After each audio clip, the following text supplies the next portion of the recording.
This is Studio 809.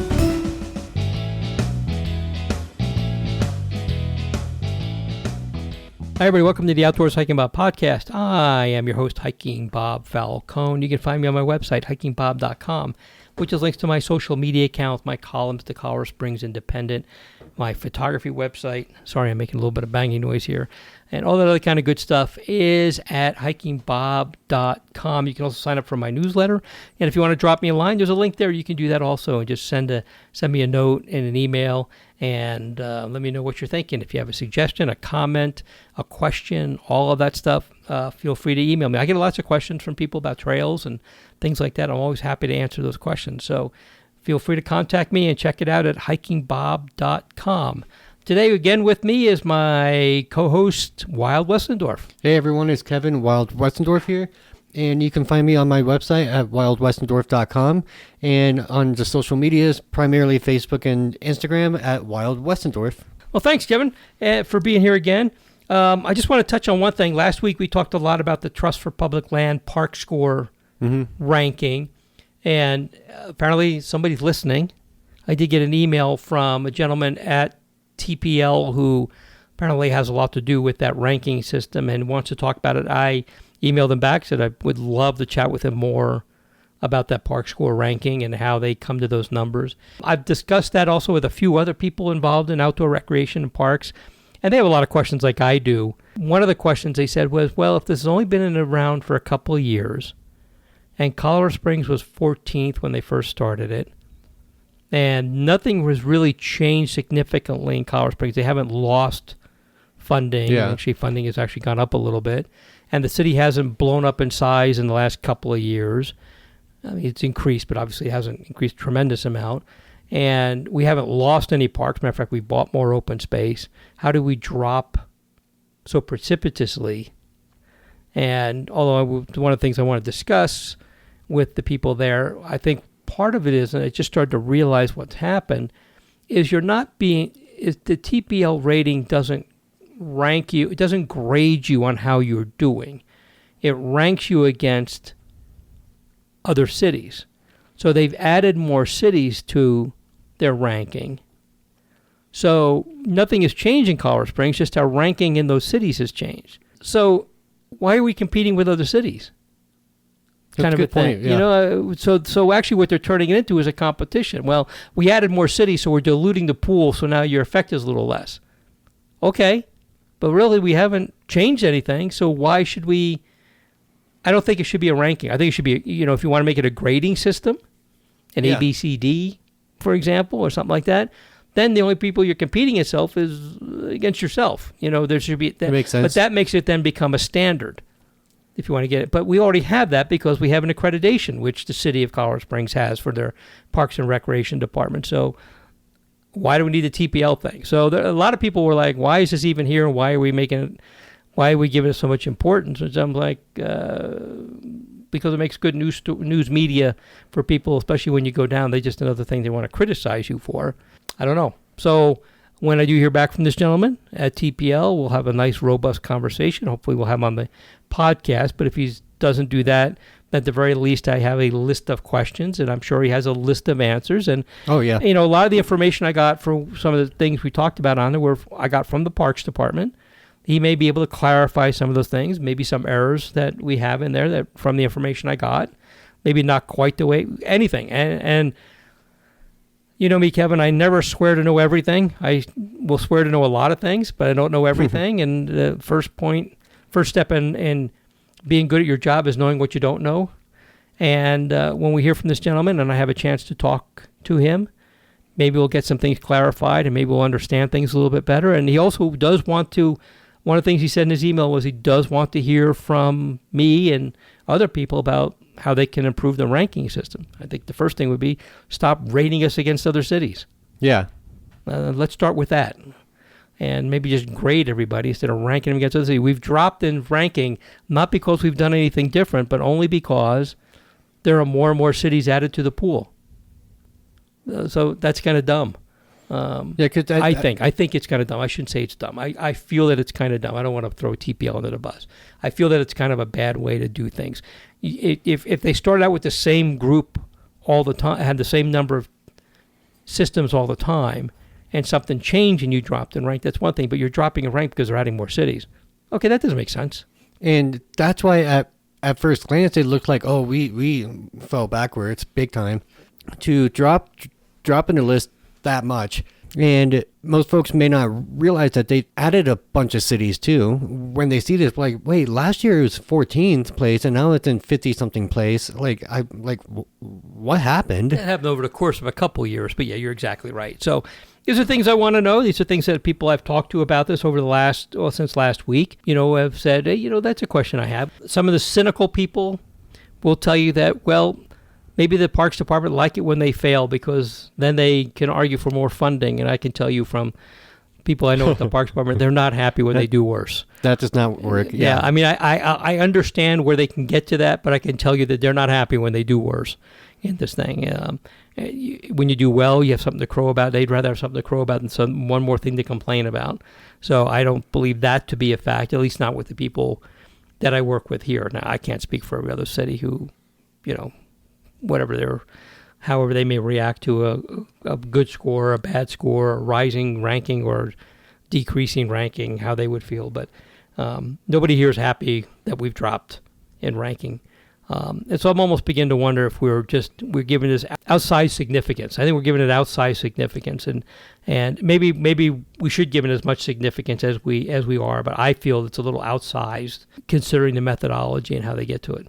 But again, I'm willing to talk to people from TPL. They have reached out. I'm waiting to hear back, and maybe after having a discussion with them, my opinion will change, or maybe it'll slightly change, or who knows. But we don't know until we have that conversation, and we will hopefully be having that conversation pretty soon. I think my big question is, why do open spaces and county parks within city limits, why are those not included? Right. He did indicate in his letter that some open spaces do count.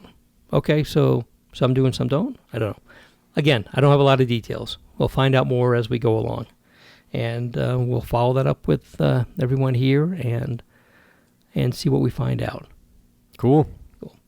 So, speaking of parks, El Paso County is doing has issued a draft of their master plan, revised master plan, new master plan for Homestead Ranch Park. And Homestead Ranch is out there in the eastern part of the county, north of Peyton. You've been there. I've been there a number of times. It's a nice little park. Yeah. It's just under 500 acres. I think I've read 480 some odd acres. You wouldn't know that by where the trails are because, like anything else, the park is typically bigger than the trail system, and there's a lot of reasons for that.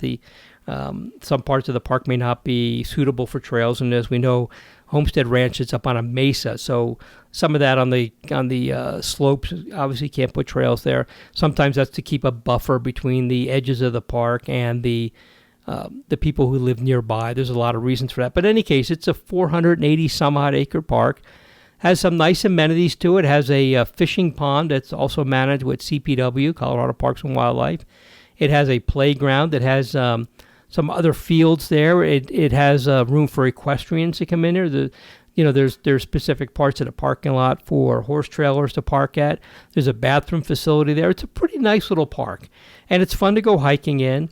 And in the summer it could be a little hot. You can't get up on that mesa. Oh yeah. And you're fully exposed, but it used to be a ranch, so that's why it's like that. So it's a really nice little park. It's always been one of my favorites in the county park system. And it's out there a way, so it doesn't get that busy. In any case, they have issued a draft of the master plan. They are now soliciting public input. The web address is pretty long to get to there where you can review the master plan and submit your comments. But I will have a link in the show notes. So look for that link in the show notes wherever you download it, or if you just go to my website and click on the podcast page, you can just go right from there and click on the link to it. So that's kind of ready to go. They're going to present the comments from the draft comment period to the Park Advisory Board in August, the County Park Advisory Board, and then from there they will present that probably, I think it's like 2 weeks later, to the county commissioners for their approval, And what happens is when they get approval of the master plan, then that allows them to spend money and reallocate money and budget work in there. I don't know that this park needs a whole lot of work. I know they want to look at some parts of it, but it's got a nice little trail system, and it's in pretty good shape. I think some of the trails might need a little rerouting because they're kind of steep, in which, as we know, if the trail is too steep without any switchbacks or curves, then it becomes eroded, and there's some issues with that when you get from the parking lot up to the mesa. There's some issue there, but I don't know that it needs a tremendous amount of work. I know that there's a secondary entrance to it. A lot of people are not aware of because there's just I didn't know that. You got to come in you actually come in on top of the mesa, but you've got to go way around. It's not advertised. It's a legit entrance, but there's not really a parking area there. It's kind of the end of a cul-de-sac. I think that's listed in the master plan as something they want to work on. So, but if you haven't been there, here's an idea. Pull up the master plan with the link I'll provide. Take a look at it. Go out there and visit it. If you've never been to Homestead Ranch, you're really missing out. It's really a nice park. And then if you have any comments on things you'd like to see added or changed, there's already been one thing I've submitted that they will add to the suggestion list of, or comments. And check it out and be part of the discussion on your county park that you pay your tax money to support. That is one of those places that do not charge an entry fee. So this is your chance to have a say in how any future work or improvements or changes or amenities or whatever happens at Homestead Ranch. And I can tell you from experience that there is a really nice feeling of pride when you go to a park and know that you had some hand in it, in a new trail being built, whether you suggested it or you actually helped build the trail. There really is a sense of it. It's not just pride, but it's ownership too. Exactly. And I won't say that I built every trail. I haven't built any trails in here, but I thought you did. Yeah. Well, I've had a hand in a lot of them. Mount Muskoka, for example, is one that was done while I was president of Friends of Cheyenne Canyon. So I had, I didn't plan it. How do I want to word it? I wasn't the architect of that one, but I arranged the funding for that one and work with the city and other partners to, with the vision I had of how to get that done. It's a source of pride for me and a lot of people who were involved in it. Everybody who had a hand in that thing can point to the day that they were out there working on it, whether it was hauling timbers up for those steps or clearing the land or building the steps when they got them up there. Same thing with the Dixon Trail. We'll talk about that in a minute, but the Dixon Trail was years in the making, and there were a lot of people involved in that. And just recently, just the other day when we were up there, I helped with this section of it. This few 100 feet I had a day, and I came up here and was swinging a tool and clearing the dirt and building the shelf that this trail was on and stuff like that. So everybody has a piece of the pie, and there is a tremendous amount of satisfaction with that and ownership. Oh, yeah. And if you want to be part of that, then the way to do it is to volunteer with either Rocky Mountain Field Institute or the city parks or county parks or any one of the friends groups or the state parks at CP. At Cheyenne Mountain, we have a trail dogs that we do trail work. And sometimes it's building trails and sometimes it's just improving them and sometimes it's just clearing them. As we come out of that's what we're doing this week as we come out of the spring or the winter and go into the spring and summer. Everything's growing, so the trees are the scrub oak especially is kind of encroaching onto the trail. So, but there is that sense, and I think people who do that work really appreciate what it takes to build or maintain or repair or reroute or whatever a trail, and you have a better feeling for what it takes. And those are the people who really are not that people who don't do that aren't well behaved on the trail, but you're especially well behaved when you put your blood, sweat, and tears. Oh, absolutely. Hopefully, not a lot of the blood and tears into that, but that's you do get a different. And the other part of the bad part is you become a critic of every trail you ever go on. Yep, exactly. You take the crew leader course like I did and get certified and all this stuff in construction. You're like, I don't know why they built it like this. Who built it this way? Or that's really a great way. Then you understand how older trails were built differently than we build trails now. Yeah. And more sustainable. So, and it does make one more annoyed when you see social trails like trying to cut switchbacks and such. Right. Like you see that and you get annoyed because you know the damage that does. Right. And the way I've explained it to people when I've seen them out there doing stuff, I said, you understand that there's not a paid crew of people down there collecting a check to come fix this. This is volunteers who do this, and they're probably your neighbors, or you probably know somebody who knows somebody who actually does this work. So how about cutting your neighbors and your friends a break, and don't do that stuff so they don't have to come. They can actually enjoy it instead of having to come out here and work on it. Yeah. So we talked about the Dixon Trail a little bit. So you and I hiked, and several other people hiked down the Dixon Trail the other day. You hadn't done it since you and I hiked up and back it before it opened. I got a chance to see it and preview it before they actually opened it. I did a column about it. Mine was not the column that said it was open a month before it actually was. It was in the other paper. Mine was the one that said, wait, before you go up there. Nonetheless. And we had a good time. We had a good crew of people. Oh, it was great. You got to do the, folks, if you ever do the Dixon Trail, first thing is all day. Yeah, it's going to be an all-day affair. I forgot it's a beast of a hike. It's a beast of a hike. You have to do it all day because there's no backcountry camping in Cheyenne Mountain State Park. So you have to go up and come down in a day. So this summer is when it's a good time to do it, but keep an eye on the weather. We'll talk a little bit about weather coming up. But it's a fun trail. And when you and I did it, we just went to the end of the Dixon Trail and back. They hadn't done the mountain loops yet. They were not finished yet. They were not marked or anything. So this time we did the Dragon's Backbone. The Dragon's Backbone part of that, first tip I'll give you, and I gave this to a couple people we passed on the trail the other day, is do it clockwise. If you look at a map, you'll see what I'm talking about. And the Dragon's Backbone is a pretty gnarly little rugged trail that at times you were standing on these rocky outcroppings, hiking down where you may have to slide down on your butt to get down there. And there's nothing between you and several hundred feet down except maybe a few trees for you to bounce off of and air, which just makes it, for me, it just makes it more fun. But everybody was on a hike the other day, did it. I've often told people if that kind of scares you, don't do that loop. Either do the mountain loop, which is much more sedate, or just go up and back, which is fine. Do whatever you want. I mean, just know that if you're a little scared of heights and being on cliff sides and things like that, not that there's a whole lot of that, but there's plenty of it, that Dragon's Backbone may not be for you. But everybody we had on this hike the other day had a great time with it. Yeah, and the weather was awesome, and it was really, really cool to see the Dragon's Backbone. Because like you had mentioned, when we did it last time, we didn't go on that loop.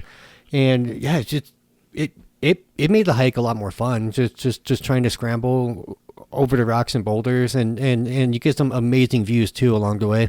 And what I like about it is this is a legit trail. It's a sanctioned trail. It's on the maps and everything. It's a trail that they built on purpose when they built the trail up there.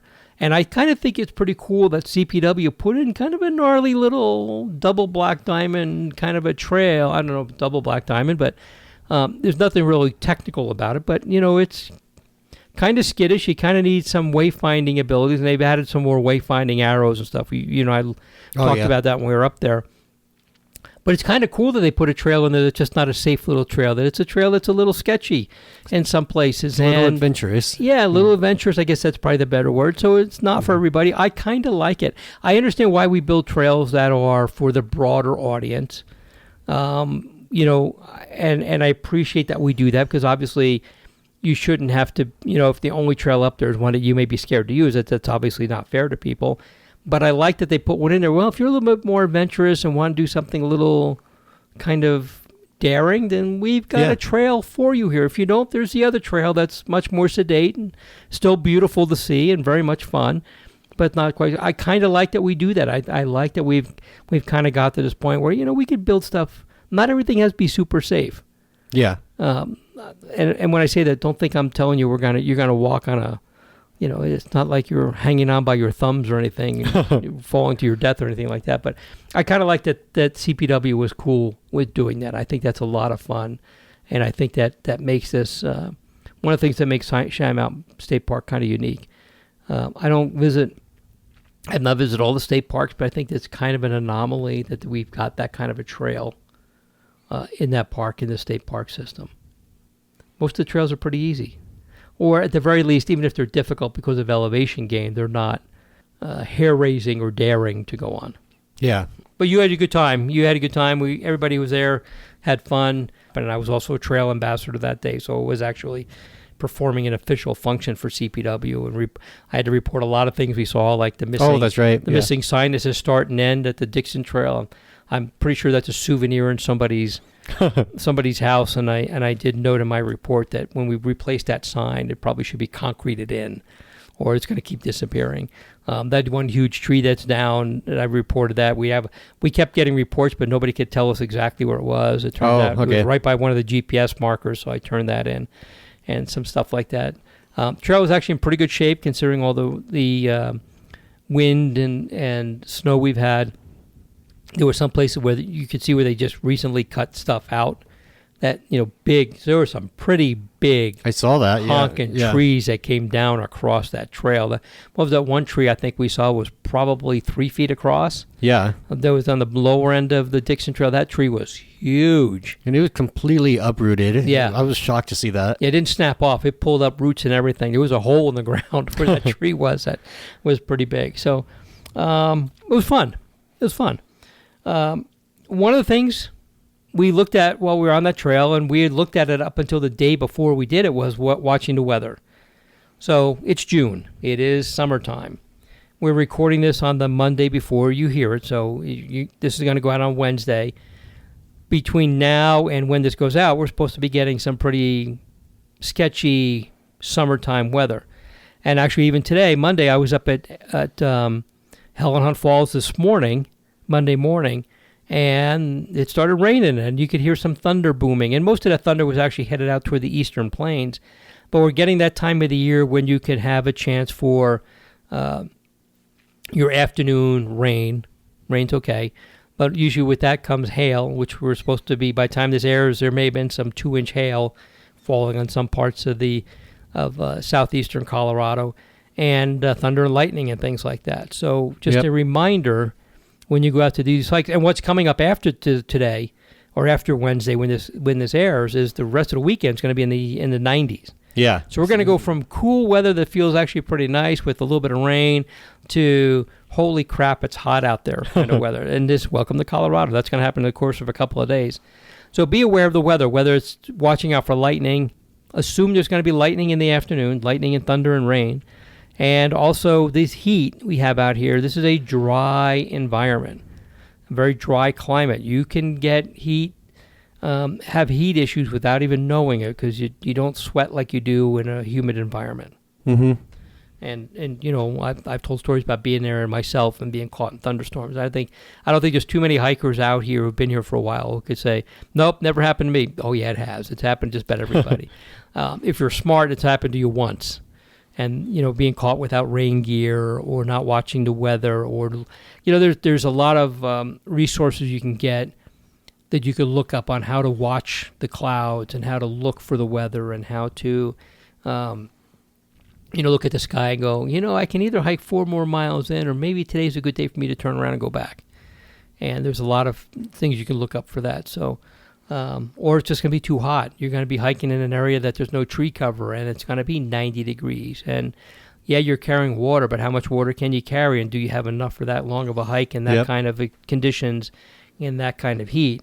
And if you got any questions on stuff like that, feel free to email me or Kevin, and we'll be happy to point you in the right direction, to give you some tips. But you want to be aware of what's going on out there. A few of my friends have the Garmin InReach Mini, and there's various levels of a subscription plan, and I think the basic one is you can send out like a few pre-selected texts to a family member or friend to let them know like hey, I'm safe, I'm at my campsite, etc., etc. But one of them has one of the higher level plans where they can actually get like updated weather information.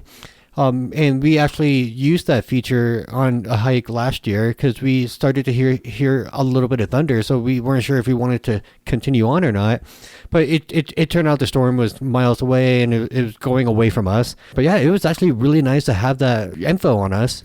Yeah, and if you have one of these watches like I do, a smart watch that's a built for outdoor recreation, so it's got a barometer in it. Mine will actually tell me when there's a significant barometric pressure drop, which usually is what precedes a storm. Okay. So it'll get now, and maybe a little late, but it just, it's another piece of the puzzle or the warning system that something's coming up. So mine will actually, give me a message that, the barometric pressure has dropped significantly over the last whatever time frame it takes for it to alert. And it'll look, I go, that. Usually I'm already looking at this guy going, that's kind of dark, and that's kind of threatening, and that's kind of ugly, and maybe it's time to turn around or find shelter or do something to keep yourself from being in trouble. Do not, if you can, become a search and rescue mission. There, like we've mentioned before, there's no pride in becoming a search and rescue mission. The pride is having gone through it, and without calling for help, but I'll go through that.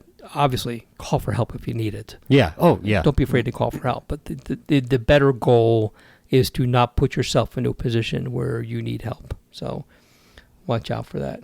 Going along with the weather, it's summer, so it's wildflower season. Wildflowers are starting to pop up all over the place. So just a quick note, I am teaching several photography workshops over the next, I'm doing one this coming Saturday at Bear Creek Nature Center. There, if you get my newsletter, there were links to that in last week's newsletter. If you don't get it, you go to my website and you click on the link for email and newsletter, and you scroll down, and there's a thing where you can click on to find all the newsletters. Click on the one at the top. And I'll try to include all the information in the show notes. But I'm teaching one at Bear Creek Nature Center, the county park, this coming weekend. The following Saturday, I'm teaching one at Garden of the Gods Park. So I'm teaching another one there. They're the same class. So if you miss one, you can catch the other. It's not like you have to take them both. The content is pretty much the same. In July, I have one scheduled tentatively for Cheyenne Mountain State Park. So I'm teaching a couple of these. So if you've watched my Instagram account, or you watch my Facebook account, or you get my newsletter, I always feature a photo on my newsletter. If you want to know how I get those pictures and my little secrets for how to take those, what I think are pretty awesome wildflower pictures, here's your chance. There are small fees involved, and typically we split those proceeds with the place that's holding it, so they get a portion of the proceeds, and you get a chance to spend a little time. And typically it's a 1 hour in the classroom where I do a little PowerPoint. I show you how different equipment works and things to consider, and examples of mistakes that I see people make. Usually because I've made them. And all the examples I show you are typically the mistakes I've made in taking pictures. And there's a lot of things, not paying attention to the foreground or background, or not having your camera steady, or not focusing properly, blah, blah, blah, blah, blah. All those things we talk about in a really brief 1 hour thing. And then we go outside and we spend about another hour putting all that stuff into practice. And you don't have to have a fancy camera like I have. You can have a point and shooter, or a lot of this applies to your cell phone. Believe it or not, you don't have to have a fancy camera to get good pictures. A lot of it is technique. Are you paying attention to what you're shooting? Yeah. And how are you shooting it, and how are you framing the picture? That doesn't matter what you're shooting. That's all up here between your ears and behind your eyes is how that works. So watch for that. So like I said in my last newsletter, and I'll include some links, and I'll let you know when the July one comes out. If I tell you now, you'll forget by July. I already forget what date it is. I'll look at my calendar, remember what date it is. But that's coming up. And people typically have a lot of fun, and I usually get that if you come away with a couple of things you remember from that, it's good. And it's not, I'm not going to teach you how to use your camera. I mean, I'll give you some pointers if you have a question about how a certain function is. It's not a class on how do I use my camera. You should be familiar with your camera, bring your instruction manual. It's not a thing on how to use Photoshop or Lightroom. That's not the point of this class. The point of this class is just how to go out there with your phone. If you're just hiking and you see a wildflower you want to take pictures of, just how to get a good picture of it that really looks outstanding, and not just you stood above the flower and pointed your camera down at it. You got a picture of it, probably your feet in the picture and stuff like that. I've done all these things, so this is how I know they're bad.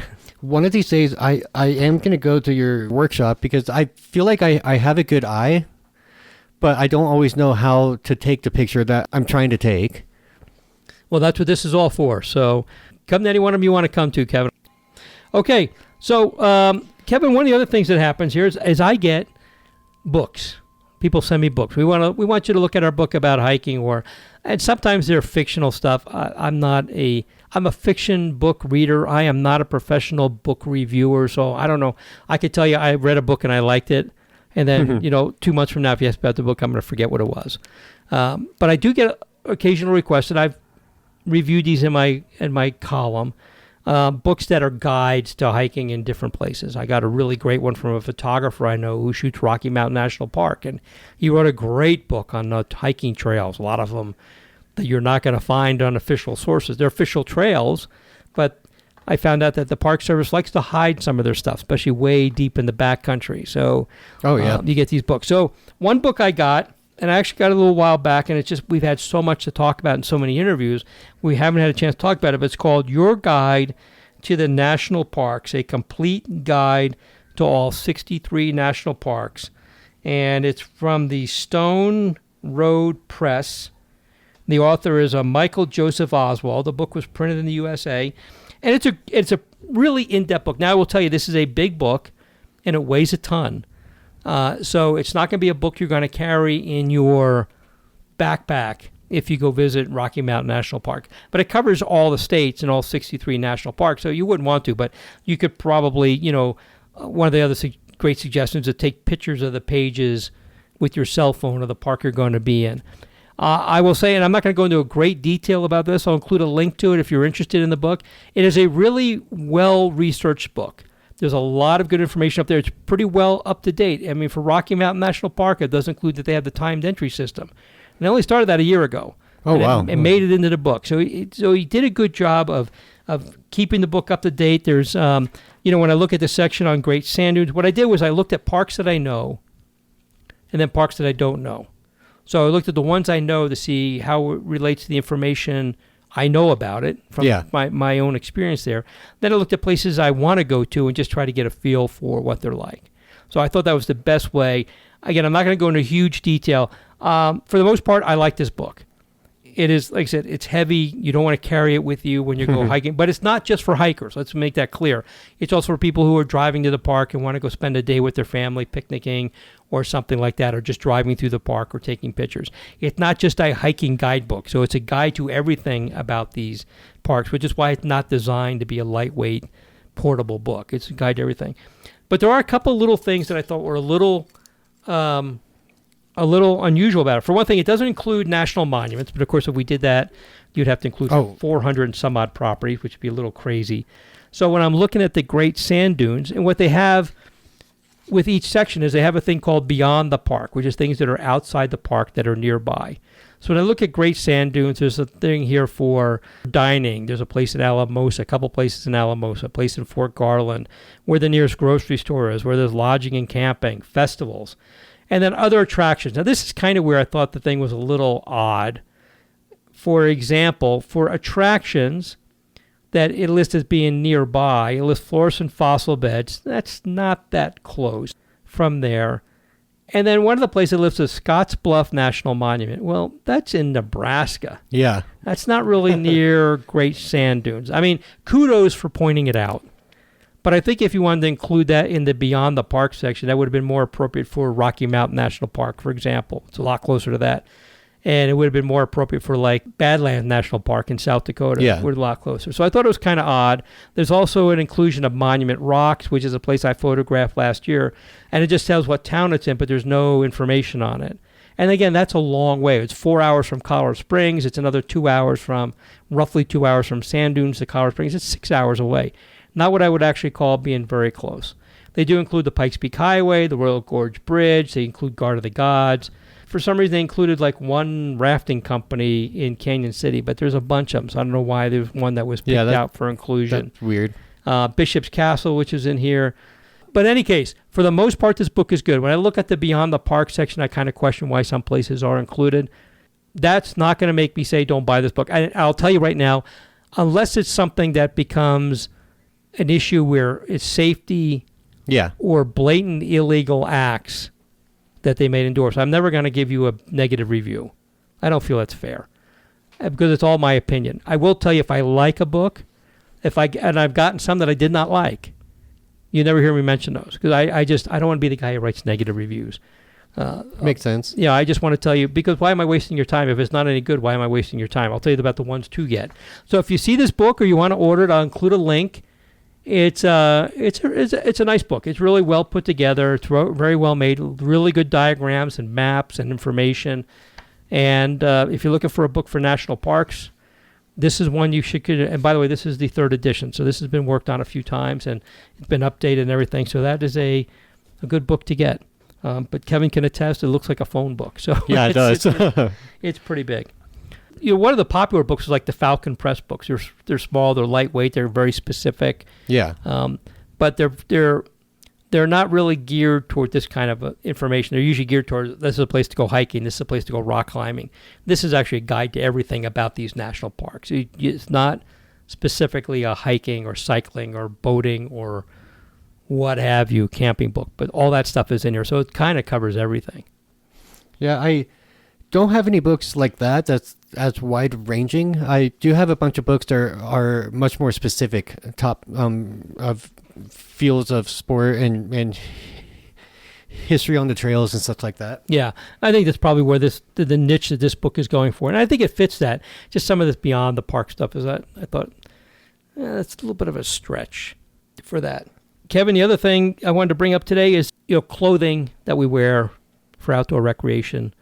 Is we're always trying to find that piece of clothing that fits us well, that is durable, and that's gonna you're gonna buy something for hiking or for snowshoeing or for skiing. Skiing wear in the winter and hiking stuff in the summer and stuff in between, and rain gear and cold weather gear and warm weather gear and hiking boots. We can talk about hiking boots all day. You've seen my Imelda Marcos collection behind me here, about how many pairs of hiking boots I have. But a couple of places that are in town now that are selling some really quality at hiking. And I will start off by saying I'm not being paid to tell you all this stuff. There's a company called Fjällräven. It's a Swedish company, and I'd never really heard of them, but they've been around for a long time. I think they were in the mid-60s. They've been around. I'll include a link because I'm not pronouncing it. I'm probably not pronouncing it right, and I definitely can't spell it for you. It's a Swedish word. They have a new store they opened in the shops at Briargate. Their gear is what I would call high-end, but it's not obscenely expensive, if that makes sense. It's expensive. Yeah. It's not inexpensive stuff. But when you go and get your hands on it, I've got one of their jackets, just bought one of their pants, I have a backpack from them. When you get your hands on it, you realize you're paying a little bit extra, but you're getting really top grade stuff. And they're really cool. The other one that's opening up after this podcast comes out by this weekend is Columbia Sportswear. And I love Columbia stuff. I've been wearing their stuff for years. The winter coat I have is one of those with the zip-out lining, which I love that. I love that flexibility because the shell is a great rain shell. So in the shell, I always have a piece of that in the Jeep. The shell is in there for rain gear in the summer. The inner piece is in there in the fall when it's just a little chilly, and then both of them zip together as a good cold weather gear. So they're opening up a store in the shops at Briargate this coming weekend up on the north end of Colorado Springs, up on Briargate Parkway, just east of Highway 83. So if you're around, both of those stores are going to be there, and really good gear. I haven't seen the Columbia store; it's not open yet. I'm going to try and get there this weekend. But the Fjällräven store, I've been in there and I have a couple pieces of their stuff. They also sell their stuff at local stores. I believe Mountain Chalet sells some Fjällrävens. Which I think that's where I've seen their stuff before. Yeah. And REI sells some. As a matter of fact, a pair of pants I like that they had. Pretty unique way their pants are made too. They're really unique in how they're constructed and how they're laid out. For example, they don't have back pockets, but they have front pockets, and they have them in unique places. And the one pair has a long pair of pants, and they're kind of heavy duty, but they have vents zipped into where the seam goes, so you can zip this vent open to get a little ventilation if you're getting a little too warm. I thought that was pretty cool. And then they actually have kind of like a gaiter built into the bottom of the legs, so it actually has that little hook, like when you wear gaiters on your pants, it has a little hook that hooks on your shoelaces, your boot laces. That's actually built into the bottom of the pants, and there's a snap system, so you don't even need to buy gaiters. It's actually built into these pants. They're really slick. I got those at REI because they had their 20% off membership sale recently. So, well, I can buy it from you for full price, or I can go to REI down the street and get it for 20% off, which is what I did. Still the same company. I'm sure they don't care how I buy it as long as I buy their stuff. I've also bought, and you and I have talked about this, Kevin, like I like cargo shorts. And I know cargo shorts are out of fashion, but they're out of fashion for people who just wear cargo shorts around town. I wear cargo shorts because when you're hiking, they're the thing for me to wear. Yeah, same here. I think a lot of people do that. I actually buy a lot of those from police supply places. There's places called LA Police Gear. Really? And Okay. BOTAC, BOTACH. They sell inexpensive but well-made, reasonably well-made uniform gear for fire and police and EMS and park rangers and things like that. So they come in a variety. They're not all like blue or black, and they're green and tan and stuff. And I buy shorts from them, and even longer pants, and they hold up really well. They're typically stain resistant, but you can definitely see the difference between the higher end stuff like Fjallraven and the more economical stuff. You can definitely see a construction difference, but they're all pretty durable. So it's, Duluth Trading, another place I love their shorts and stuff. And they're, I would say, a mid to lower price range, but still very good quality. Their stuff was initially made for construction workers and woodworkers and things like that. So they're designed to hold up pretty well, but not be stupid expensive. Not that any of these companies are doing anything stupid expensive. There's another company called Filson that I buy a lot of their stuff, but Filson's very high end.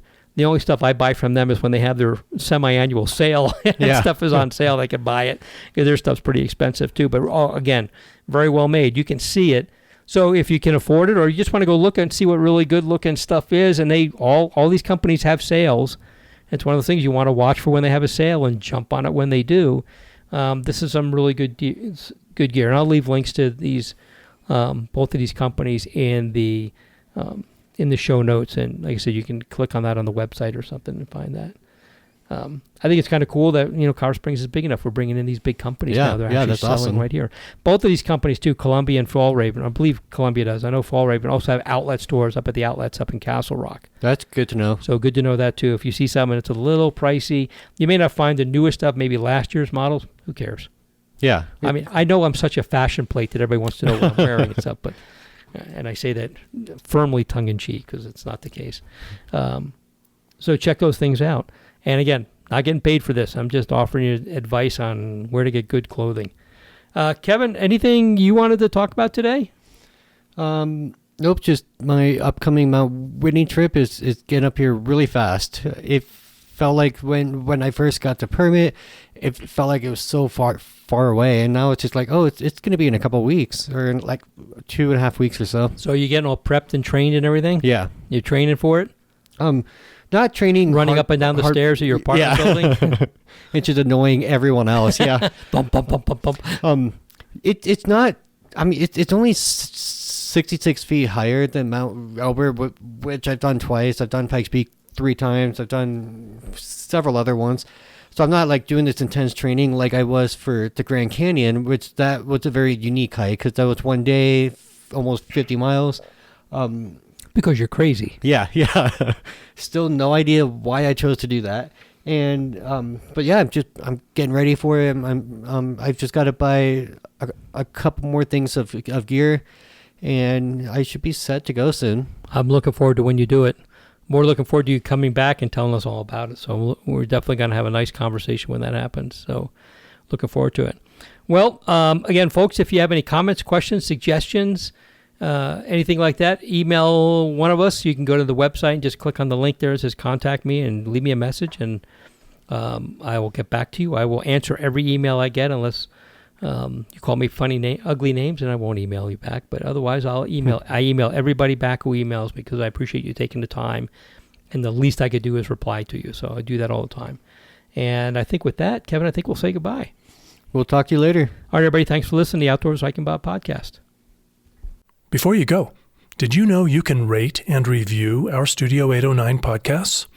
That will help us because our egos really need to have thousands and thousands of listeners. But that helps our wonderful sponsors reach more ears too. And we do love our sponsors. So just go to Studio 809 or any individual 809 podcast in your iTunes or podcast app and click on ratings and reviews. Thanks.